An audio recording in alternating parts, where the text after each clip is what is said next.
Hey guys, today we have a special interview with an MMA fighter. We're at the gym and he's gonna tell us all about his story and how content has helped him skyrocket. Let's go.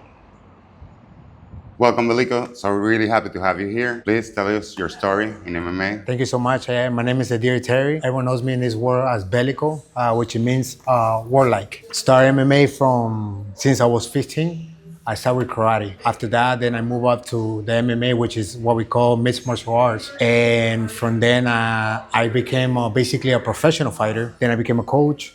And I started doing a lot of entrepreneur stuff while I was fighting. And in which time you decided to go to social media? I was actually, since I was young. I remember when everything started, I was MySpace time. But I wasn't big in social media. Like I didn't understand social media back then. I remember when I joined the first MMA gym, that was one of my first teammates. His name was Tulio. He was the one that actually introduced me more to the sale environment. Like how can you sell yourself as a fighter and also being a fighter? That was one thing I didn't know how to do. So he sit down with me and he told me, one day you have to learn how to sell yourself because it's not about just learning how to fight and be the best fighter. You have to know how to sell your name because you're just like a product, just like anything else. Yeah, and there's a way so people can call you to come to fights and so Yes. on. Yeah, because if you don't tell nobody, it's like having a story in the desert. Yes, Nobody's sir. gonna see you. How would you describe your fighting style? Man, I mean, the way why I brought it out with the Belico. Belico means a warlike, basically a person that goes to war and doesn't care about nothing. Like a walks. You just care to win. Like it just go is do or die. Basically similar to my style of fighting. When I go into a cage, I think about more like when I'm facing my opponent. My opponent is my biggest enemy at the moment. Yeah. I know it's a competition, but in my head, I put it like he's my biggest enemy. He's trying to kill me the same way I'm trying to kill him. The difference between in a competition is that we have a referee in the middle. Obviously, the referee is not going to let us get to that point. So after that, that's one thing that I always focus on it a lot and put myself like in a samurai mentality. If you guys not familiar with samurai goes and fight with honor. If we die with honor. So that's kind of the same mentality that I put. Happily and with honor. Huh? You told me a little bit before, but what motivated you to document this to social media? Oh, everything, I mean, how it starts for the social media movement is I want to impact people. Like my first mentality was, okay, how can I impact people with what I'm doing?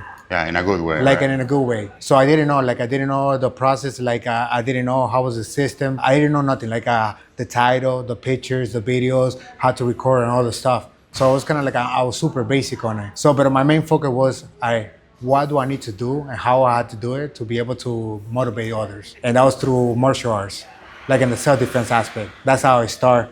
Then I started more like, as I was getting more into the coaching, I started more like more in the mind game. So because I get a lot of people, like a regular people, most of the people that I have as students, they don't want to fight. They just want to learn how to be more for self-defense, get in shape, mentally strong. Yeah, mindful thing. Mindful. So I had to adjust myself as a coach because I always thought about as a coach, fighting.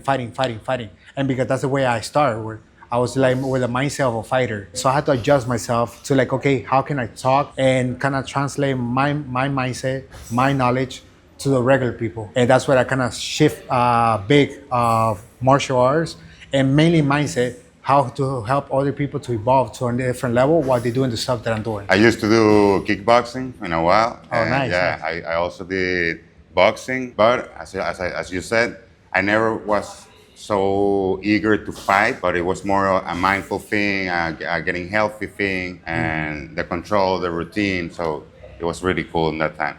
I Yeah. left it, but I have really good memories about Hey, it. but that's a good thing. You're like I told my students, you're the less than 3% of the people, the population that done something that always either wish, talk about it, but never do it. But actually, you try. So Yeah. that's good. Regarding your creative process, how do you decide which things or which types of posts to share?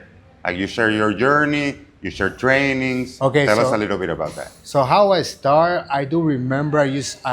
For what I remember back then, man, it was like 12, 15 years ago, probably. I start with a lot of quotes. I'm very into quotes. Like when I see a quote that I really resemble with me, with my life or something going on, I always post it in the social media like a positive way of kind of like bringing hope for other people that probably didn't have a good day or something like that. That was the way how I start with it. Then after that, then I start putting more photos of me fighting with a quote on it, like more mainly fighting, like kind of like teaching people that no matter what situation you're in it, there's always another day. Don't wait for you and stay in the back. Don't stay in the past. Don't be sad and the fact that things are not going the way that you wanted to and stuff like that.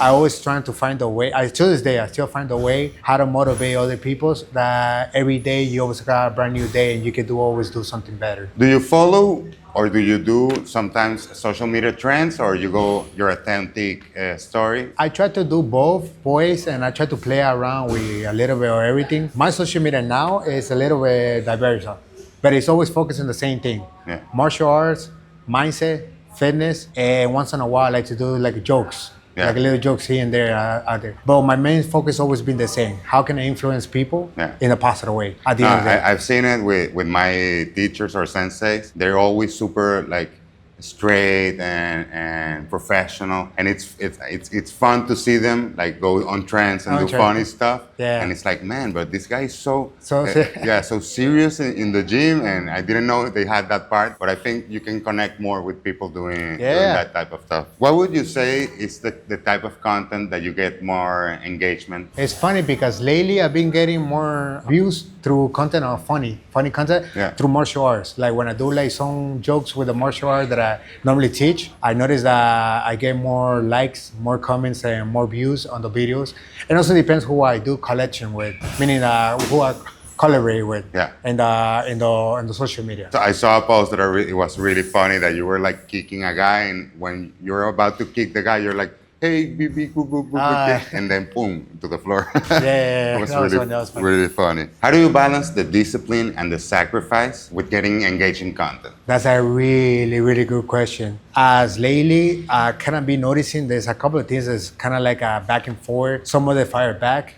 Some of them, they're good. Some of them, they're really bad. Some of them neutral. So the one thing that I learned about social media overall, put it this way, it can affect you in a good way and it can also affect you in a bad way. Also, it depends on how your mindset is towards it. There's a saying that no matter how much good things you do, all it takes for you to do one bad thing and people will remember you for that one bad thing and they're gonna forget about the other great things you've done. Answering your question, how you balance all those things it's kind of like you go with a way of listening to your crowd. I mean, the way how at least I do it is once in a while I like to ask them, like what you like to see? What would you prefer to look at this social media? Do you like this? You don't like this? I always kind of like asking questions. Some of them they answer, some of them they don't answer. So it kind of gives me a little bit of feedback of the people that follow me. What to do and what not to do in a moment. And that's an amazing thing. We always recommend that, like ask your audience. Yeah, ask your audience. It's not for you, it's for them also. Yeah, at the end of the day, like you do the whole content, you're doing it for them, My goal is to influence them, If they're not here in the gym, I mean, how can the other way I can influence their life? We're never gonna meet each other.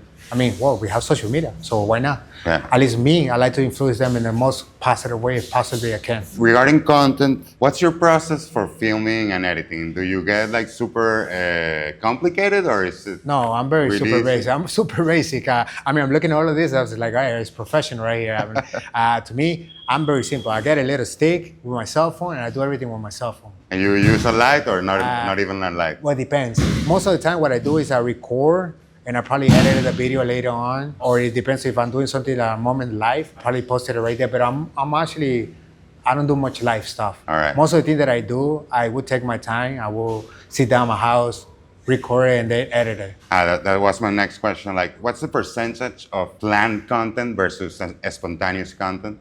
Ooh. To me, like, I mean, a lot of things have changed lately. I'm not gonna lie to you. And this has to do a lot with what I've been going through right now. The content itself, lately, I've been kind of like holding it back because I took a break from social media overall. When it comes to social media, at the end of the day, social media is all about marketing. Yeah. If you know how to market yourself, then good, At the moment you start marketing, then you're gonna see the impact. So the main focus behind the marketing, social media and doing that stuff now and before, it changed a little, at least for me. Because, and answering your question, the reason between being doing content and adjusting to a day to make a content. I just do a spontaneous content. Lately, I've been doing more spontaneous content, like how I feel at the moment. And you feel it's been more engaging, that More type of engagement. Like I feel like when I do like, oh no, I did today, I had to do something. I feel like forced to do it. And it's like, I had to do it, but it's kind of like, How do you make sure to capture people's attention in the first seconds of a video? That- Have you worked on that? Do you have a recipe for that? I kind of do, but I don't. I want to say like most of the videos that I do, they're always kind of similar. Different. No, sorry, they're different. I do watch a lot of social media, like other people that do their videos and how I edit it. They give you kind of like previous points. It's like, okay, you should do this, you should do that. You should say this at the beginning, you should say that. So I tried those. Some of them that have worked for me, some of them have worked for me. But to be honest with you, there's not a specific way that I do something. Every single video is always the same. Have you noticed that, let's say, MMA fans, they consume content different than other types of sports? Definitely. It's different. Way different because What are they looking for in the content? in the content, I had noticed, I mean, at least me, I can put myself in a situation. I can look at other content for any other sport, for example, and I just get bored, honestly, like I get bored. But I can give you an example. A lot of the fighters here, students, they're a little bit different. Some of them, they actually look at the content, at least like in my world, they will look at the content more for like learning purpose. Depends on the level, of course. Some of them look at it for just to pass the time. Yeah. Or some others, they're actually fan of the sport, so actually they're fan for all the sport, you know. Personally, me, I get bored of watching all the sport. And when you're watching MMA content, like you're watching what? The technique? What you can learn from this guy? Me is like, I get really like, how would I say this? I like to be perfectionist. Okay. I mean, like, because I do three things differently. I'm a coach, Yeah. I'm a fighter, but I'm also an entrepreneur. When I look at a fight, I'm not just looking at the guy perspective of how he fights. I'm looking at first how he walks out, what he's doing to the crowd, to see how he sells himself. I like, okay, I like that. I don't like that. Okay, cool. That's the way I'm looking at more entrepreneur. Yeah, because there's a part of entertainment that you also Entertainment. have to have in mind. You you cannot have go to- like straight without smiling and not. Which, I mean, normally a lot of people do that. You know, a lot of fighters do that. But I like to like kind of balance on both things. It depends. That's more like the entrepreneur. The coaching part, then I look it up the same way, like the same thing. I walk at the guy, I see the guy walking into the cage. I see him, the guy is looking down, up and down. He's looking to the side. If he's focusing on the crowd, if he's focusing on the fight, that's telling me, okay, this guy mentally, he's there, he's not there, he's focusing on it, he shouldn't be. And then I look it up as a fighter, when he sit down, I mean, when he stay in the cage, he's like, okay, let me see how he move. Like what he's doing fake, he doesn't do fakes, he moves around, he doesn't What do you move- mean by fakes? Fake like faints, like if he faints, does like right. faint moments, if you go for a takedown, if he does, so that's like, it's always three mindsets that I'm always looking at. When I look at, at least me, I look at the fight and I'm studying the fight in three different ways. Like look at, okay, how would I put this, if it's my job as a fighter, how would I sell myself like him? Would I do that? Would I play with me? Yeah, yes, no. Okay, cool. How mindset he's working. Okay, he's concentrated, he's not concentrated. Would I do that? No. Oh, I'm a fighter. I'm a fight right now. Would I do the stuff that he's doing? Does it work for me? No, I don't know. So it always, that's the way how I every fight, at least most of the fights, I try to do that. Hey guys, just a quick break. If you want to learn what works and what doesn't in your content, you can test your videos and get real feedback from other creators on Growith. Download the app today and start improving. The link is in the description. Now, let's get back to the video. When you do content, do you show that content to, let's say, your friends, your family, or other creators to get some feedback? Or you just post it and see what people say? How's that process? I want to say I do that kind of like both ways. So it depends how I feel at the moment. Like maybe like right now, let's say I want to talk to one of the coaches. It's like, hey, do you mind? You have 30 seconds, a minute? He said, why? Oh, I want to do a content. Yeah, and I kind of like give him a little feedback. Oh, this is what we're going to do, blah, blah, blah, blah, blah. And he goes, okay, cool. So I tell him, hey, just do this, do that, and I do this. And I say, and then I tell them kind of like, okay, it's going to be funny. Don't worry about it. I break it down, I edit it. It's going to be serious. I'm just trying to teach a move. So, and I kind of like give him the feedback. Also, because I'm a Latino, I'm from Venezuela, so my first language is Spanish. Yeah. I'm good in English, but I sometimes when I'm talking to an American, I like, hey, by the way, just a quick, do you think if I write it down this way, sounds better if I write it the other way around? So I kind of ask them sometimes that, just to kind of like have a little preview of how the other person will see it when we're talking about it, and I'm gonna make sure that I don't have those little issues. That's your feedback from close people. But how do you handle feedback from your followers? Let's say even the good ones or the bad ones. Do you take a lot of attention of comments? I'll be honest with you, like I don't let none of those influence me at all whatsoever. Yeah, no, but sometimes it's, hey, I want to see more of this. Oh yeah, I always listen. That's for sure. Like let's say, give an example, like the content, any other person that I don't know, and they comment me on something on a video or picture. They say, oh, this I like it, but I would prefer you do this, blah blah blah blah. Or the other way, they go the other way. Oh, you know what? You should do this a little more often. That you haven't done it for so long. Yeah, I'll keep that in mind. So that's why I always go back to the same thing. I like to ask questions once in a while to my content, my followers. Like, hey guys, I haven't posted this long.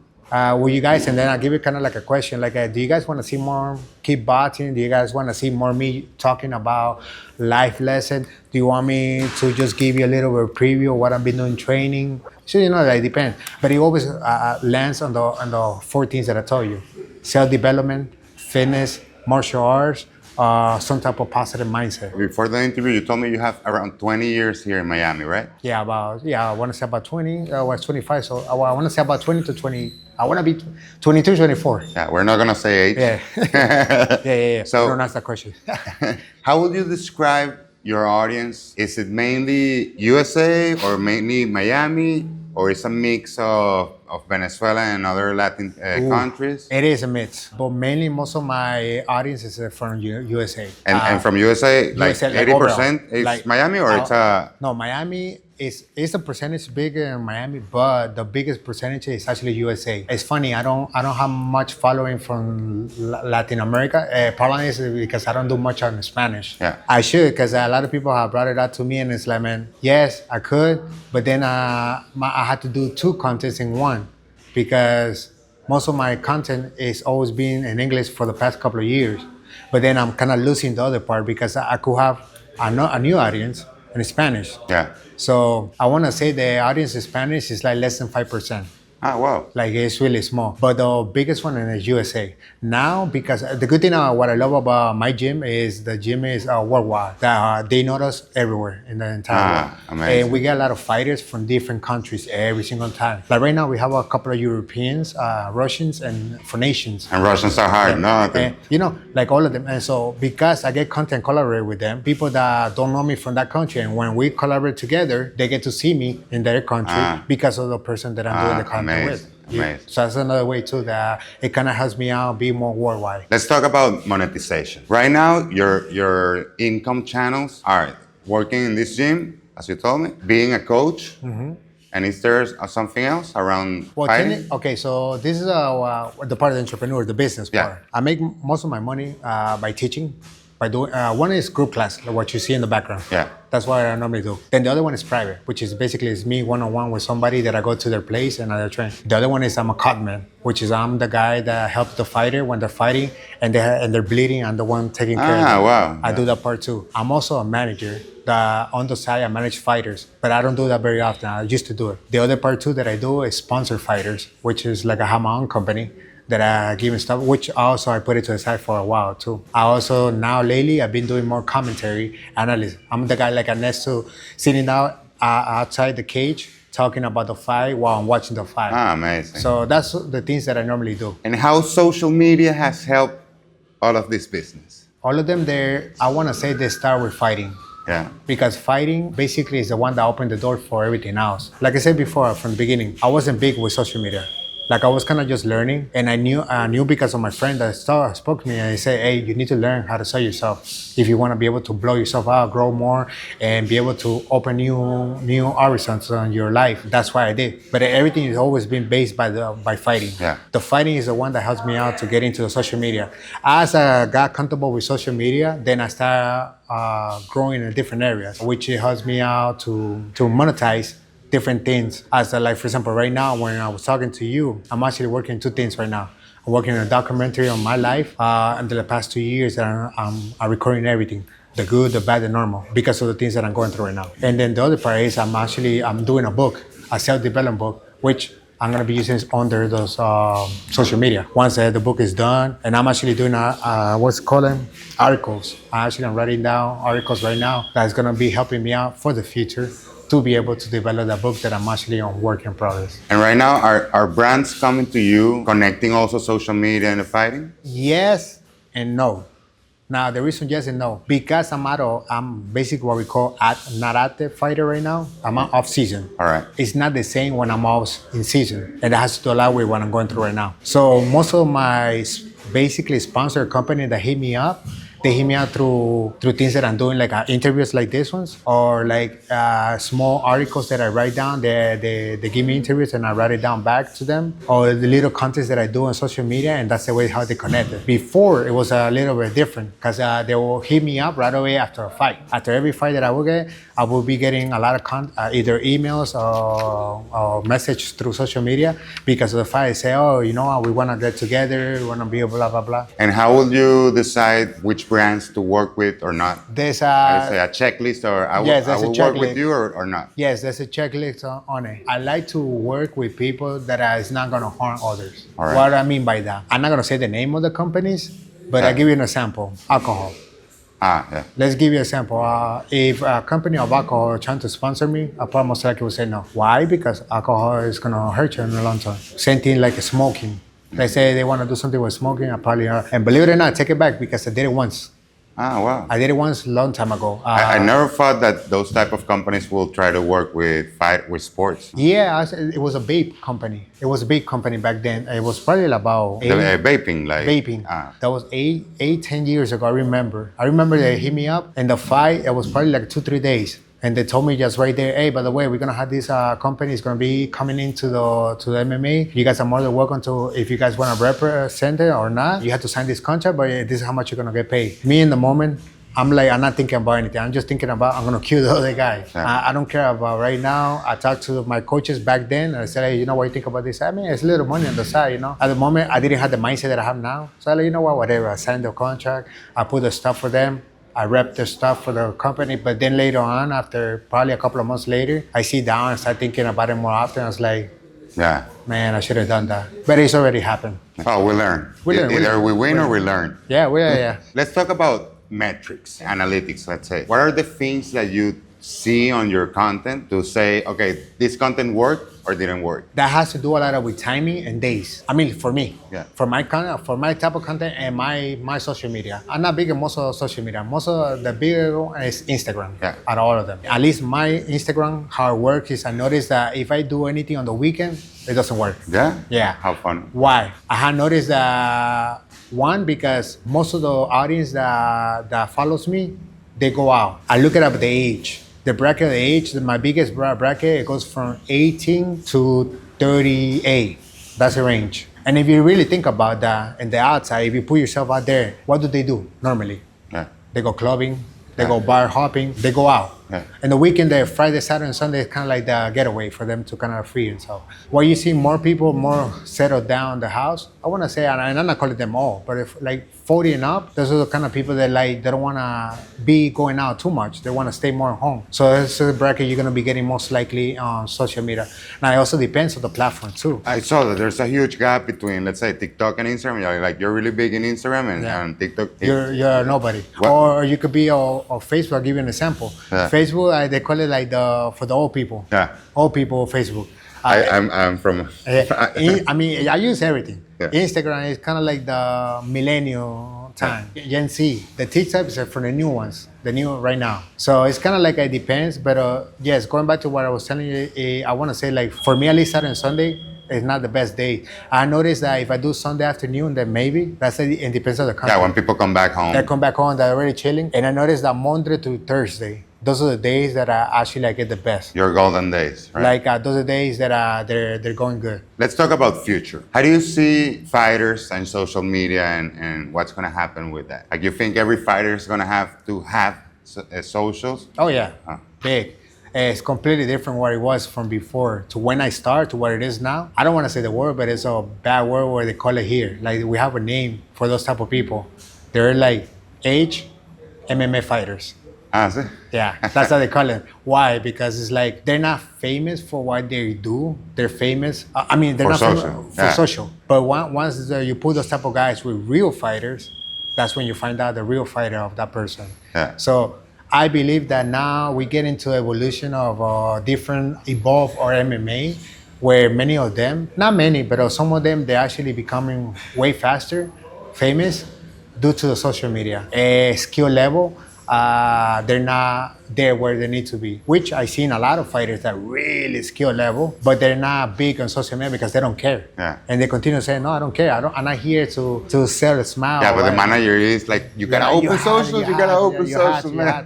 It's always like that. Yeah. What advice would you give somebody that is not starting to fight, but is a fighter and wants to start doing socials? Okay, so the one thing, I mean, there's so many things like I said, but the one thing I would tell them, if you want to do martial arts, you got to remember that at least this sport is not easy when you start. Yeah. That's number one. Now, a lot of people think that you're going to become a champ and you're going to make money out of this. If you're coming with that mindset, you're doing it wrong already because it's not easy. This is a lot of sacrifice, not only physically, but mentally, time period, all of it. Now, if you do decide to do it, always go with the mindset of, that one day you will become a bigger person overall. Also, social media is very, very important because at the end of the day, you're gonna become a tool, and basically you're gonna become a person, basically like another brand. And as better you understand how to sell that brand, as better you're gonna be able to make more money as you grow as a fighter. Because if you don't grow as a fighter, if you don't grow as a fighter, just skill level, but if you don't grow yourself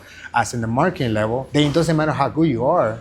Because at the end of the day, the matchmaking, the sponsors and companies, they're not gonna hit you up because they're not gonna hear about you. Yeah. Or if they hear about you, they're gonna be like, yeah, but I don't wanna work with that person because the guy doesn't know how to sell himself. So it's very, very important that you need to learn how to sell yourself. I can tell you, and I'm very grateful for the things that I learned, that I teach myself, because I have a lot of people, and this is something I have learned.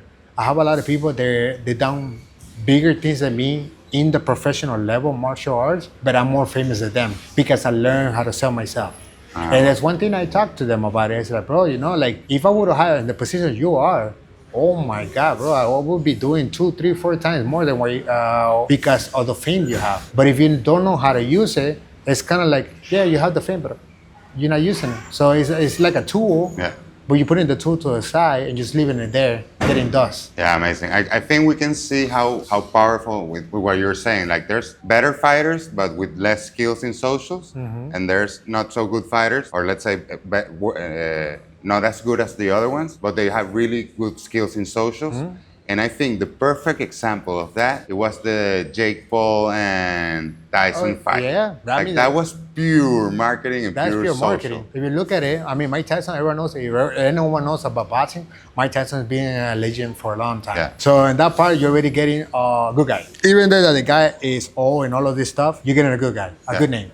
Then you get the other guy, which is Jake. Yeah. The guy, he's been famous, he's been around marketing and social media for forever. Vines, TikTok, Instagram, Facebook, all this stuff. And the guy's big. He knows how to do his stuff. We actually have even teammates that have trained with him in the past year. And he put in his marketing aspect with the name of big as Tyson and put it together. It doesn't matter, no other way. You're gonna get the fam of people that love boxing and like fighting because they want to see Tyson. And then you're gonna have people that love him because he's been following him for many years on social media. So you're gonna get 2 crowds no matter what. So at the end of the day, it's a good thing because the marketing works very well. They make millions on it.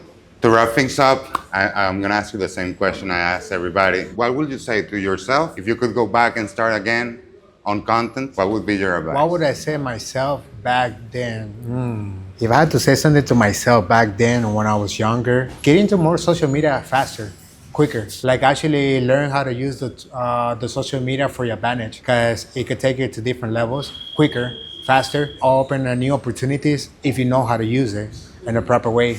Because it also can get you in a very deeper, sad place that I also seen it too. Like it could go both ways. Like people that I know has become famous and they go the wrong way. And also I've seen people that became famous and they use it for the right way. So, but at the end of the day, the point is that social media is a tool and it's a great tool if you know how to use it. And if you don't know how to use it, I recommend the guys learn how to use it. Thanks, Belico. It was a really good interview.